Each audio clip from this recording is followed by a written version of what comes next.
कारगिल युद्ध जो कि भारतीय जवानों की वीरता का गवाह है, क्योंकि इसमें मौत सामने थी, फिर भी मौत से न डर के भारतीय जवानों ने विजय हासिल किया था। तो इस वीडियो में मैं कारगिल युद्ध की पूरी कहानी बताने वाला हूं। दोस्तों, कारगिल युद्ध जो था वो दुनिया का एक ऐतिहासिक युद्ध माना जाता है। द्वितीय विश्व युद्ध के बाद लड़ा जाने वाला सबसे भयानक युद्ध था ये, पूरी दुनिया को हिला के रख दिया था। इस युद्ध में भारत के 500 से भी अधिक जवान शहीद हो गए थे और 1300 से भी अधिक जवान घायल हो गए थे। लेकिन इसके बावजूद भारत ने विजय हासिल किया था, क्योंकि भारतीय जवानों का लक्ष्य था विजय हासिल करना। तो इसमें शुरू से लास्ट तक पूरी कहानी आपको बताऊंगा। नमस्कार दोस्तों, आप सभी का स्वागत है क्योंकि हिंदी पर। मैं हूं अभिनव सिंह। कारगिल युद्ध की कहानी शुरू करूं उससे पहले आपको एक बात जानना बहुत जरूरी है। वो दिन था 19 फरवरी 1999, जिसमें उस वक्त के प्रधानमंत्री भारत के अटल बिहारी वाजपेयी थे और पाकिस्तान में नवाज शरीफ की सरकार थी। प्रधानमंत्री अटल बिहारी वाजपेयी पाकिस्तान के लाहौर में बस से यात्रा की थी। कई लोगों के साथ गए थे वो। इसे बस डिप्लोमेसी का नाम दिया जाता है। ये एक शांति यात्रा, शांति समझौता इसमें कई सारा हुआ था कि दोनों एक दूसरे से मतलब शांति से रहेंगे, कोई मुद्दा होगा शांति से सुलझाएंगे, क्योंकि दोनों उस वक्त 1998 में परमाणु परीक्षण कर चुके थे और दोनों परमाणु संपन्न कंट्री बन चुके थे। इसीलिए शांति से सबको सुलझाएंगे, मतलब ये सब बातें इसमें हुई थी। बस डिप्लोमेसी इसका नाम दिया गया था। लेकिन पाकिस्तान ने पीठ पीछे समझ लो कि धोखा किया था भारत के साथ। कारगिल पहले समझ लेते हैं कहां पर स्थित है। आप देख सकते हो ये मैप है। कारगिल एक डिस्ट्रिक्ट है जो कि जम्मू कश्मीर में, उस वक्त जम्मू कश्मीर था पूरा, अब तो अलग हो गया है। ये कारगिल अब आ गया लद्दाख में।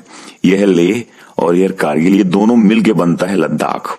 और ये अक्साई चीन, जो कि ये तीनों मिलके समझ लो बनता है लद्दाख।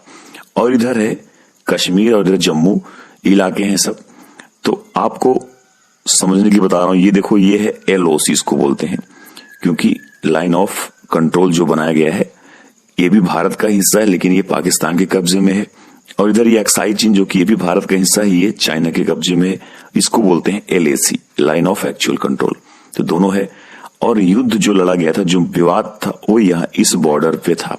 यहाँ पे होता क्या है, ठंडी के जब मौसम आता है तो बहुत ज्यादा बर्फ वहां पे पड़ने लगता है और -50 तक वहां की जो तापमान चली जाती है। इस वजह से ठंडी के मौसम में वहां से क्या होता था कि कारगिल वो जो इलाका था, वो पहाड़ी एरिया था उधर। कारगिल तो पूरा बड़ा सा है, लेकिन ये बॉर्डर का इलाका। तो इसमें क्या होता था कि भारतीय सेना ठंडी में वापस आ जाती थी और फिर मई में जाके वो वापस से अपने पोस्ट पर फिर से पहुंच जाती थी। और सेम ऐसा ही पाकिस्तान भी करता था उस इलाके में। तो दोनों के बीच समझौता हुआ था। लेकिन होता क्या है, जब भारतीय सेना ठंडी के मौसम में वापस आ जाती है वहां से, तो पाकिस्तान की सेना उस पर कब्जा कर लेती है।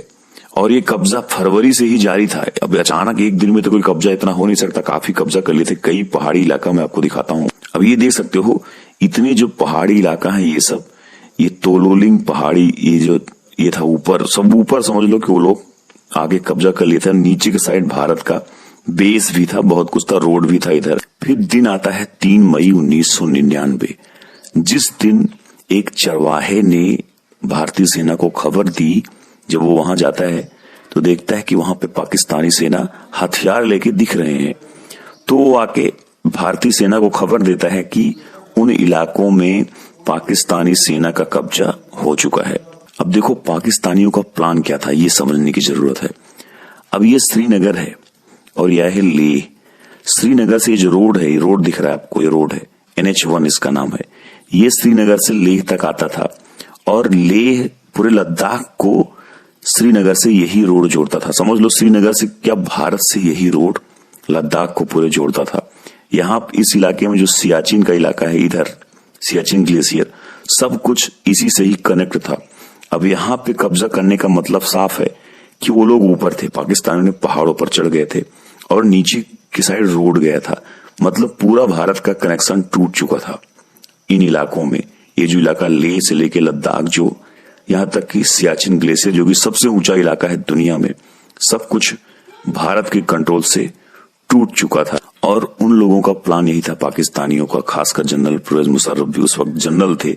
उनका प्लान ये था कि यहां से अगर कब्जा कर लेंगे तो इनका संपर्क जब यहां से टूट जाएगा तो इनसे बार्गेनिंग हम कर सकते हैं, इनसे फिर शांति से हम लोग कश्मीर को हथिया लेंगे प्यार से, क्योंकि वो परमाणु संपन्न कंट्री बन चुका था।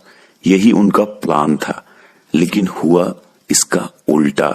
फिर उसके बाद 5 मई को क्या हुआ कि भारतीय सेना की एक पेट्रोलिंग टीम वहां पर जाती है, जानकारी लेने पहुंचती है, तो पाकिस्तानी सेना ने उन्हें पकड़ लिया और उनमें से 5 सेना की हत्या भी कर दी। फिर जब इस बात की जानकारी गवर्नमेंट तक पहुंची, प्रधानमंत्री अटल बिहारी वाजपेयी तक पहुंची, तो फिर सेना को आदेश मिला कि उनको वहां से भगाना है, खदेड़ना है। फिर ऑपरेशन विजय के जरिए भारतीय सेना ने जंग की शुरुआत कर दी, लेकिन ऊंचाई पर उनको चढ़ना था। भारतीय सेना को ऊंचाई पे जंग लड़ना था, क्योंकि जैसे देख सकते हो नीचे से वो लोग ऊपर बैठे हुए थे और नीचे से भारतीय सेना को ऊपर जाना था, और वो बर्फीली इलाका था। दिन को तो कुछ कर ही नहीं सकते थे, जो करना था सब रात को करना था, और रात को भारतीय सेना ऊपर चढ़ने लगी। लेकिन उसमें होता क्या था कि बहुत सारे भारतीय जवान शहीद हो रहे थे, देश के कोने कोने से भारतीय जवान शहीद हो रहे थे, और ये जंग की जो चर्चा थी गली गली में होने लगी थी। फिर भारत सरकार ने भारतीय वायुसेना को कार्रवाई करने के आदेश दे दिया। फिर भारतीय वायुसेना ने MiG-27, MiG-29 का इस्तेमाल किया था उस वक्त। बोफोर्स तोप का भी इस्तेमाल उस वक्त किया गया था, जो आप चर्चा सुनते हो। फिर दोस्तों फाइनली आता है 26 जुलाई 1999 का दिन।